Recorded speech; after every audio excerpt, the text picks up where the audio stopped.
ब्रह्मा की कथा। एक बार देवता और असुर ब्रह्मा जी के पास पहुंचे और उनसे आत्मा के विषय में पूछा। ब्रह्मा जी ने कहा कि जल में झांक कर देखो, तुम्हें जो दिखाई देगा वही आत्मा है।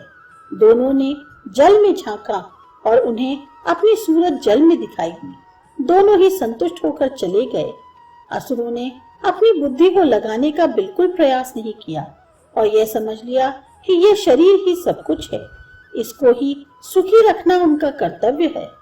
बस वे संसार के भोगों को भोगने और इंद्रियों को हर प्रकार से तृप्त करने में लग गए। लेकिन देवताओं ने जब लौटकर इस पर विचार किया तो यह समझा कि यह शरीर तो आत्मा हो ही नहीं सकता, क्योंकि आत्मा तो अविनाशी बताई जाती है, जबकि यह शरीर नित्य नष्ट होता हुआ दिखाई पड़ता है। वे पुनः ब्रह्मा जी के पास पहुंचे और अपनी शंका उनके सामने रखी। ब्रह्मा जी ने उनसे फिर जल में देखने के लिए कहा। अब की बार उन्होंने नेत्रों में जिसको अंकित हुए पाया उसे आत्मा समझा।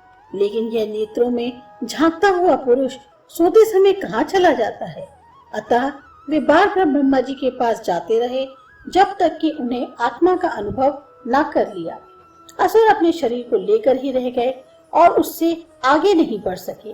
वे घोर स्वार्थी तथा असामाजिक बन गए। इसी विषय को और स्पष्ट करने के लिए एक कथा है। देवताओं और असुरों में एक बार इस बात पर विवाद छिड़ गया कि उन दोनों में कौन बड़ा है।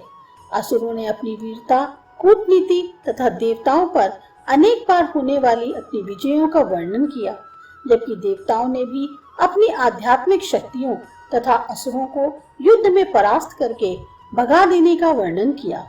जब किसी प्रकार भी निर्णय नहीं हो पाया तो यह निश्चय हुआ कि विष्णु जी के पास चला जाए और उनसे निर्णय कराया जाए, क्योंकि वे ही देवताओं में निष्पक्ष तथा सबके साथ समान व्यवहार करने वाले हैं। भगवान विष्णु ने शांति पूर्वक दोनों के तर्क सुने और बोले, देखो भाई, मैंने तुम दोनों के विचार अच्छी तरह सुने। मैं समझता हूँ कि यदि मैंने स्वयं तुम्हारे तर्कों के आधार पर निर्णय दिया तो हो सकता है कि तुम में से किसी को अच्छा न लगे और यह समझा जाए कि मैं पक्षपात कर रहा हूँ। क्योंकि मैं तो देवताओं की श्रेणी में आता हूँ, इसलिए मैं आप दोनों के सामने एक परीक्षा रख रहा हूँ।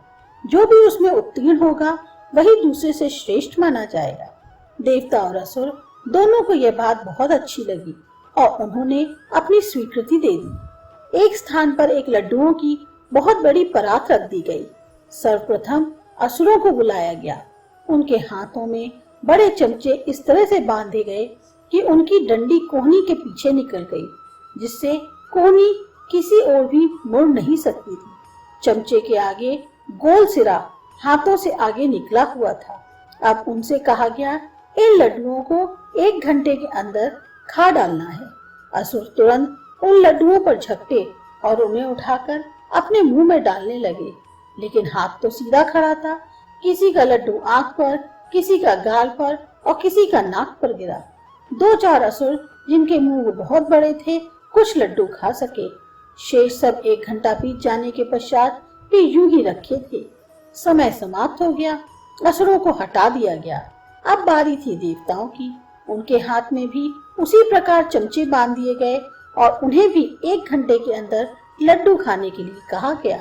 देवताओं ने कुछ क्षण विचार किया और फिर सावधानी पूर्वक लड्डू उठाकर बजाय स्वयं खाने का प्रयास करने के एक दूसरे को खिलाना प्रारंभ कर दिया। 1 घंटे में ही सारे लड्डू समाप्त हो गए।